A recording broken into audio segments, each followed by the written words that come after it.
हमारे जो श्रमिक बोर्ड है उसके सचिव अरुण जी, साथ साथ इस पूरे कार्यक्रम को और दिल्ली में निर्माण मजदूरों के वेलफेयर के लिए दिन रात काम कर रहे हर्षिल जी, हमारे अधिकारीगण जो श्रमिक विभाग और साथ साथ मजदूर बोर्ड के अलग अलग पदों पर विराजमान हैं और सभी मजदूर साथियों को सबसे पहले तो मैं आप सबका यहाँ बहुत स्वागत करता हूँ और यहाँ आने के लिए आपका धन्यवाद भी करता हूँ।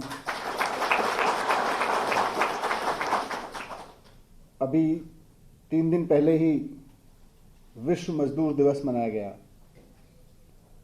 आज आप यहाँ पधारे हैं तो उस अवसर पर मैं आप सबको मजदूर दिवस की भी बहुत बहुत शुभकामनाएं देना चाहता हूँ।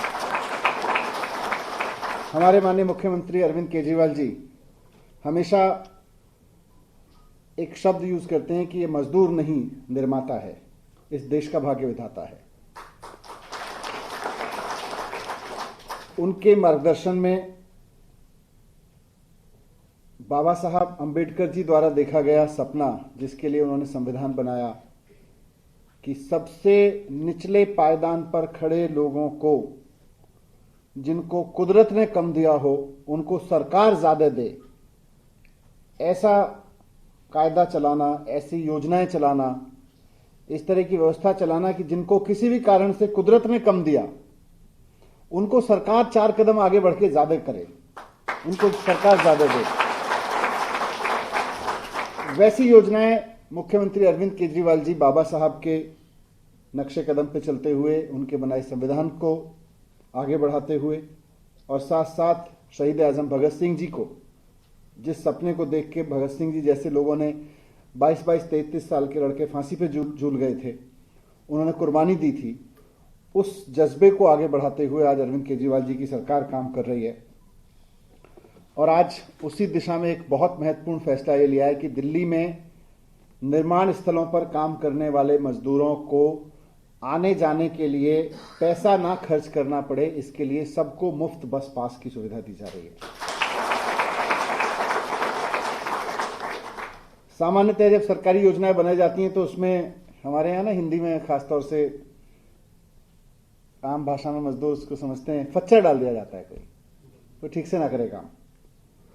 तो पहले यही सोचा कि भाई मजदूर हैं, फ्री में बस पास दिया जा रहा है, तो उसमें ऐसा करते हैं सीरियसनेस लाने के लिए, ताकि कोई इधर उधर ना करे, 100 रुपये मजदूर से ले लेते हैं। जैसे अभी मैं भाई से बात कर रहा था, कितने रुपए खर्च करते हो, तो किसी ने बोला जी मैं 3000 रुपये खर्च करता हूं बस पास पे, बस किराए पे। किसी ने बोला जी 1200 रुपये, किसी ने बोला 40, 50, 60, 70 रुपये रोजाना खर्च होते हैं। किसी ने बोला कि जी 800 रुपये का पास बना रखा है। मैंने अभी ब्रीफली लोगों से पूछा तो कम से कम अगर पास भी बना रखा है तो 800, 900, 1000 रुपये तो खर्च होते ही हैं। तो आज इस पास की वजह से वो तो निश्चित रूप से बच जाएंगे। लेकिन ये योजना सोची गई कि भाई पहले जब 800 रुपये बच रहे हैं या 3000 रुपये बच रहे हैं तो 100 रुपये का पास मजदूर से भी डलवा लो, 100 रुपये। फिर मैंने कहा क्यों डलवा लो यार, इस 100 रुपये के डलवाने के चक्कर में एक तो क्लर्क बिठाना पड़ेगा हर जगह, और वो अगर उसका अच्छा आदमी हुआ तो वो मजदूरों की सेवा करेगा, और अच्छा आदमी नहीं हुआ तो सेवा करवा लेगा।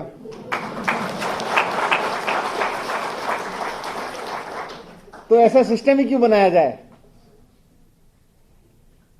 अब 100 रुपए देने के चक्कर में मजदूर अगर 800, और फिर कहेगा तेरे तो 800 रुपए बच रहे हैं, लार 500 रुपए, 300 रुपए तो फिर भी फायदा है।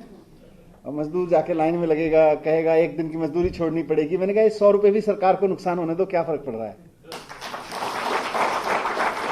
अगर सरकार को 100 रुपए का नुकसान होने से मजदूरों की जिंदगी में सम्मान आ रहा हो तो वो 100 रुपए का नुकसान सरकार को फायदेमंद ही है। तो ये फैसला ले लिया गया और आज सब मजदूरों के लिए ये सुविधा दी जा रही है।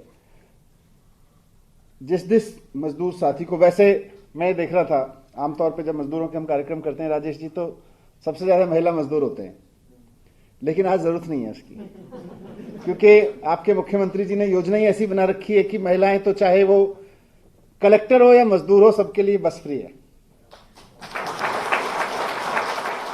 दिल्ली में आप चाहे निर्माण स्थल पे कलेक्टर हो, निर्माण स्थल पे काम करने वाली मजदूर हो, या उस निर्माण स्थल की मालकिन हो। मजदूर और मालकिन दोनों बस में जाएंगे तो केजरीवाल जी की सरकार दोनों को फ्री पास देती है महिलाओं के लिए, तो वहां उसकी जरूरत नहीं है। पुरुषों को जरूरत है। बहुत सारे लोग मेहनत करते हैं।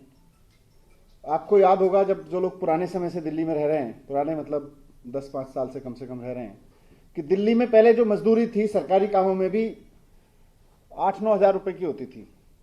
केजरीवाल जी की सरकार ने आके उसको 15,000 रुपए कराया कि मिनिमम 15-16 हज़ार रुपए। काफी लड़ाई लड़ी उसके लिए भी, बड़े बड़े लोग कोर्ट चले गए, ये बीजेपी वाले भी कोर्ट चले गए कि नहीं ये तो गलत कर रही है केजरीवाल सरकार, दिमाग खराब हो जाएगा सबका। हमने कहा दिमाग खराब नहीं हो जाएगा, जिंदगी ठीक हो जाएगी। तो कोर्ट में भी जाके लड़े। इनकी मजदूरों के बीच की यूनियन थी वो बीजेपी वालों की, वही जाके कोर्ट में खड़ी हो गई, नहीं इतनी मजदूरी नहीं देनी चाहिए। अब वैसे तो कहते थे मजदूर यूनियन है, वैसे जाके मजदूरों के खिलाफ चले गए, कोर्ट में जाके खड़े हो गए। तो उनके खिलाफ भी लड़े जाके और वो पास कराया कानून। आज दिल्ली में देश में सबसे ज्यादा मजदूरी, न्यूनतम मजदूरी जिसको कहते हैं ना, सबसे ज्यादा न्यूनतम मजदूरी दिल्ली में मिल रही है मजदूरों को। और उसका फायदा ये हो रहा है कि वैसे तो प्राइवेट सेक्टर के ऊपर भी डंडा चलाते रहते हैं बीच बीच में राजेश जी और इनकी पूरी टीम यहां बैठी हुई है, पर सरकारी सेक्टर में तो कोई भी काम कर रहा है तो उसको तो न्यूनतम मजदूरी उतनी मिलनी है, 15-16-17 हज़ार जो भी आज है।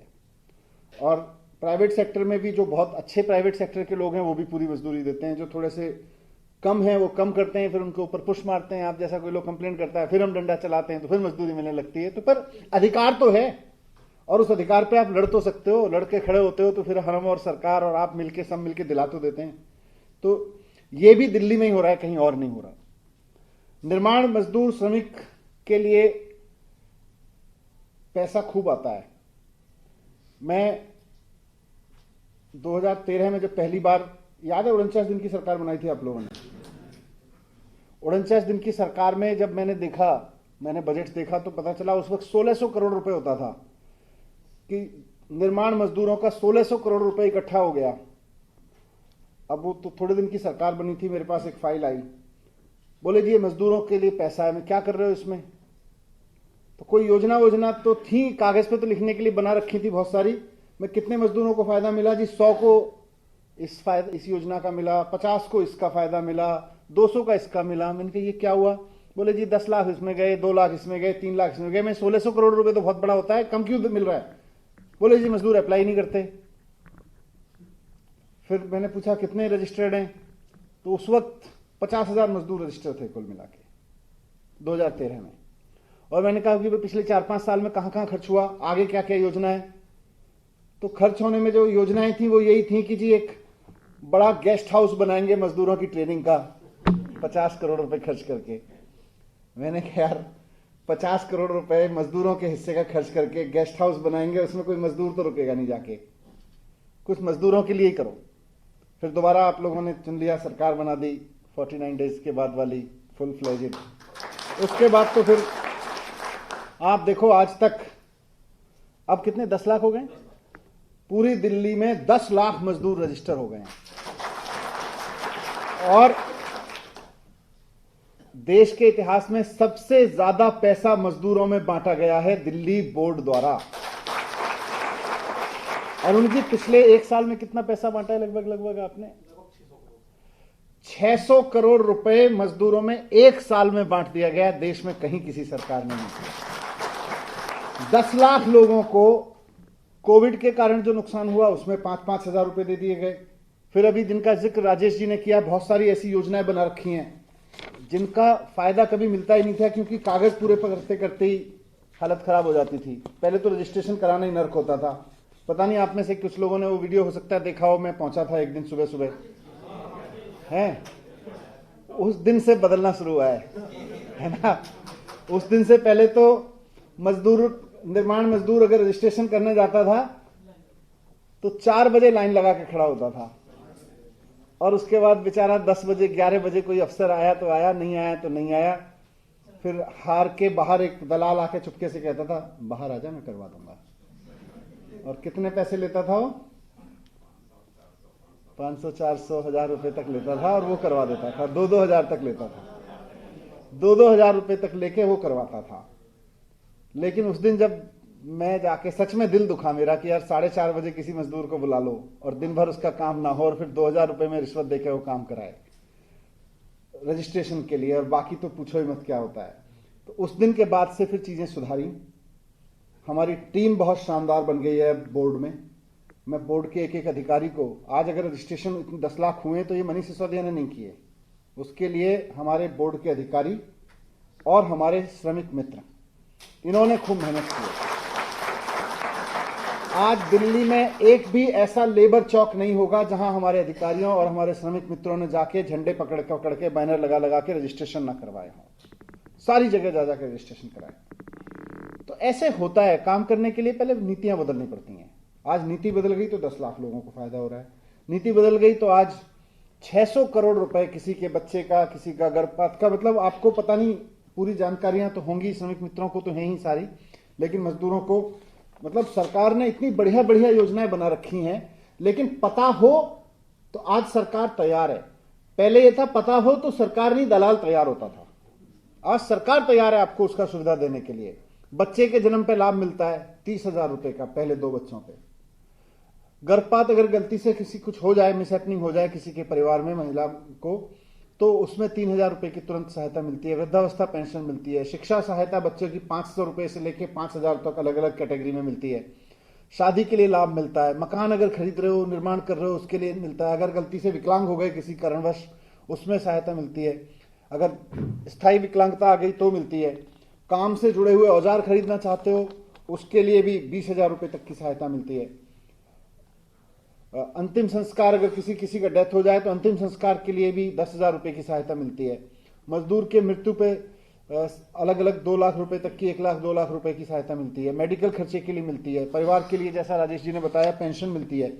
तो ये सब में आज 10 लाख मजदूरों के बीच में 600 करोड़ रुपए अगर एक साल में दिए गए हैं, तो आप मानोगे कि कहां कुल मिला के 10-15 लाख रुपए एक साल में दिए जाते थे, और आज 600 करोड़ मिल रहे हैं, तो लोगों तक ही तो पहुंचे हैं। और आज एक नई योजना शुरू कर दी इसमें कि सबको फ्री बस पास। अब आप आराम से कहीं भी जाओ, कहीं भी काम करो, ये नहीं सोचना पड़ेगा यार 1,000 रुपए की, 500 रुपए की, 800 रुपए की या 1,500, जो भी मजदूरी मिलती है इतनी तो मजदूरी मिलेगी। अब उसमें से मान लो 100 रुपए पास में बस में लग गए तो कैसे काम होगा? तो अब आपको ये नहीं सोचना पड़ेगा। आप आराम से मेहनत करें, अपना परिवार चलाएं, और इससे जो पैसा बचेगा दारू में मत खर्च करना, है ना। ये नहीं है कि अब तो 800 रुपए बचने लगे, अब 800 रुपए की पहले तो आधा आता था, पूरा आने लगेगा। ये नहीं होना चाहिए, है ना। अपने परिवार के लिए खर्च करो, और कुछ नहीं तो घुमाओ फिराओ उनको, चिड़ियाघर दिखाओ उनको कहीं खाना खिलाने ले जाओ, कुछ भी करो, लेकिन किसी आलतू फालतू चीज पे वैसे मत खर्च करना। बच्चों को घुमाने ले जाओ, बच्चों को अच्छे ड्रेस दिला दो, कुछ भी करो, लेकिन ऐसे बर्बाद मत करना इस पैसे को। ये मत सोचना अब केजरीवाल जी ने तो बचा दिया है। अब केजरीवाल जी ने इसलिए नहीं बचाया कि दारू पी लोगे जाके, इसलिए बचाया है ये पैसा कि जाके अपने परिवार की उन्नति पे खर्च करोगे। ठीक है ना। तो यही मेरी रिक्वेस्ट है। एक छोटी सी चीज, क्योंकि यहां बहुत मजदूर बैठे हैं, आप मुझे जो मजदूर का काम करते हैं, मजदूरी में कई तरह के लोग हैं। मैं, क्योंकि मजदूर जब सब कहते हैं तो फिल्मों वाला मजदूर एक तरह का होता है, पर सरकार के कानून के हिसाब से निर्माण स्थल पे काम करने वाले वेल्डर, मिस्त्री, बेलदार, कुली, पेंटर, फिटर, बढ़ई, लोहार, बिजली मिस्त्री, निर्माण स्थल पर चौकीदारी करने वाले लोग, गार्ड, बार वाइंडर, कंक्रीट के मिक्सर, पॉलिश करने वाला, क्रेन चलाने वाला, पंप चलाने वाला, टाइल लगाने वाला, सब के सब मजदूर की श्रेणी में आते हैं। तो जब आप जाते हैं काम पे, इस अरविंद केजरीवाल जी की आज की योजना से थोड़ा सा मेरे को भी समझने में मदद करो। बहुत लोगों से तो मेरी बात होती रहती है, पर यहाँ जो लोग बैठे हैं, कहां से कहां जाते हैं, कोई अपना बता दे, कहां से कहां जाते हैं, रोज या महीने में कितना पैसा खर्च करते थे, और वो कैसे बचेगा? आप कोई बताएंगे? हाँ बताइए। नरेला से सर गुड़गांव जाता हूँ। अच्छा, माइक ले लो एक बार। वो आ गया पीछे से आपको माइक। हाँ, क्या कह रहे हैं? मैं नरेला से सर गुड़गांव कभी कभी गुड़गांव जाना पड़ता है सर, तो कभी मतलब फरीदाबाद जाना पड़ता है, तो वहाँ से जो गाड़ी पकड़ता हूँ सर नरेला से जागीरपुर से मेट्रो पकड़ के सर 60 रुपया किराया लगता था, 15 रुपया सर वो 75 रुपया, और उसके बाद 85 रुपया सर, मतलब 150-250 रुपया किराया रोज का लग जाता था। और कभी क्योंकि खाना पीना उसमें- मेट्रो और बस और अलग अलग बसों में जाते थे तो पास का भी सिस्टम नहीं हो सकता था। सिस्टम नहीं होता। अब तो सीधे पैसा बच जाएगा तो ये। सर मेरा जो सर कमाओगे पैकेज 3600 रुपया महीना बच जाए। बहुत बढ़िया। और आप पीछे पीछे भाई इनको दे दो। सर मेरा नाम राजकुमार है, मैं पेंटर हूँ। अच्छा, सर मैं सुल्तानपुरी से सेक्टर द्वारका 21 में जाता हूँ। मुझे 3 बस पकड़नी पड़ती थी। कोई समय ऐसा होता था कि पैसे नहीं होते थे, उसके कारण 300-350 की दिहाड़ी टूट जाती थी। लेकिन अब ऐसा नहीं होगा, क्योंकि आपने इतनी दिल्ली सरकार ने मदद कर दी है हम गरीब मजदूरों की। बहुत बढ़िया। उससे हमारे घर पूरा हो बहुत बढ़िया। काफी पैसा खर्च हो रहा था बस में, जाएगा। है ना? ये तो अच्छी बात हो गई। और कहीं से कोई कुछ बोलना? हाँ, इनको दे दो, इधर दे दो। हाँ। सर मैं दिल्ली सरकार का धन्यवाद देना चाहता हूँ इस सुविधा का, इससे बहुत मेरे को फायदा होगा। लेकिन कन्वेंस में काफी पैसा खर्च हो जाता है। सही बाकी जो भैया ने कहा है ना कि सर दिहाड़ी टूट जाती थी, अगर सही समय पर ना पहुंच पाओ तो दिहाड़ी नहीं मिलती।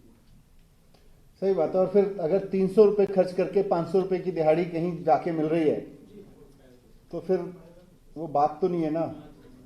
मतलब अगर 2-3 घंटे का कहीं काम है। हाँ, आप कुछ करें। एक मिनट, माइक कर रहा है। एक सेकंड माइक कर रहा है। आजादपुर कभी लाजपत नगर हम लोग जाते हैं, तो इधर से जाते हैं तो कभी 25 रुपये लग जाता है, कभी 50 रुपये लग जाता है, 60 रुपये। फिर उधर से जो 8 बजे छुट्टी होता है, जो आते आते कभी जो हम लोग को कभी कभी ज्यादा आजादपुर में ही रात रुकना पड़ता है जब गाड़ी नहीं मिलती है। तो कभी इतना पैसे नहीं लगे, दिल्ली से आ जाना। सही। इसकी वजह से जो हम लोग को बहुत बचत हो रहा है, बहुत बढ़िया। चलिए, बहुत बहुत शुभकामनाएं आप सबको। Thank you very much. आप सब लोग यहाँ आए, और भी जो लोग आपके जहाँ जहाँ आप काम करते हैं वहाँ जितने लोग भी मजदूर हैं काम करते हैं, मुझे लगभग एक आकलन यही था कि लगभग 10 लाख मजदूर काम करते हैं। तो हमारे श्रमिक मित्रों ने, हम सब ने मिलकर, अधिकारियों ने मिलकर 10 लाख लोगों का रजिस्ट्रेशन तो लगभग किया है। पर फिर भी 2 चीज़ें इसमें रहती हैं कि किसी का हर साल रजिस्ट्रेशन रिन्यू कराना होता है, तो सबको कहते रहें कि इसका रजिस्ट्रेशन रिन्यू करा दें, मोबाइल चार्ज की ज़रूरी है जी। और दूसरा, जो लोग अभी रजिस्ट्रेशन नहीं करा पाए हैं उनको रजिस्ट्रेशन कराने के लिए कहें। Thank you very much.